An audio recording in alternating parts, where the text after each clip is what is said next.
IPL 2026లో భాగంగా Sunrisers versus Gujarat మధ్య నిన్న మ్యాచ్ జరిగింది. అయితే ఈ మ్యాచ్లో గుజరాత్ టైటాన్స్ 82 పరుగుల తేడాతో విజయం సాధించింది. అయితే ఈ మ్యాచ్లో తొలుత బ్యాటింగ్ చేసిన గుజరాత్ టైటాన్స్ నిర్ణీత 20 ఓవర్లలో 5 వికెట్లు కోల్పోయి 168 పరుగులు చేసింది. అనంతరం లక్ష్య ఛేదనలో బ్యాటింగ్ చేసిన సన్‌రైజర్స్ హైదరాబాద్ జట్టు 14.5 ఓవర్లలో 86 పరుగులకే ఆలౌట్ అయింది. దీంతో 82 పరుగుల భారీ తేడాతో ఓటమి చెందింది సన్‌రైజర్స్ హైదరాబాద్ జట్టు. అయితే సన్‌రైజర్స్ హైదరాబాద్ ప్లేఆఫ్ చేరడం చాలా కష్టమే అని West Indies star player Chris Gayle ఓ సోషల్ మీడియా ద్వారా తెలిపాడు.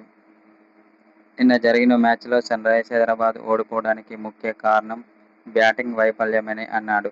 టాప్ ఆర్డర్ ఘోరంగా విఫలమైందని చెప్పుకొచ్చాడు. టాప్ ఆర్డర్ గనుక ఇలా ఆడితే ఎస్ఆర్హెచ్ ప్లేఆఫ్ చేరడం చాలా కష్టమే అని క్రిస్ గేల్ ఓ సోషల్ మీడియా ద్వారా తెలిపాడు.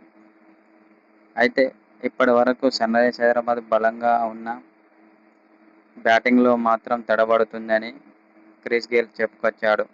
నిన్న జరిగిన మ్యాచ్లో మాత్రం దారుణంగా ఓటమిని చవిచూసిందని అన్నాడు.